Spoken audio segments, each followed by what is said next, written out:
Hi, my name is Tabitha. I currently work for my county's Children and Youth Agency. I do a lot of collaboration with the hospitals and doctors' offices, but I do not do like medical social work. I am not in my concentration field placement yet. My first field placement I did do at my agency, just doing a different kind of job than what I normally do. For my concentration next year, I'm hoping to maybe intern at the local Veteran Affairs, I guess you would call it like a satellite campus here, um, in the same town as where I work. I'm hoping that I can intern with either a psychiatrist there or, somebody with their MSW.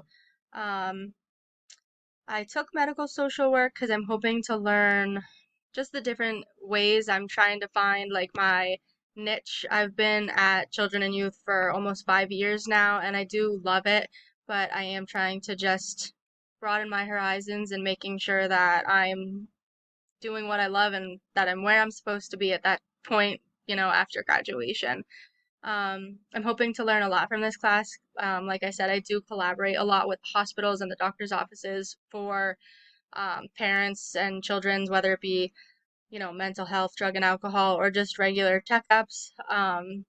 Most Mostly it's a lot of collaboration with like the psychiatric units, whether it's for the adults, the parents, or children that also just have severe mental health.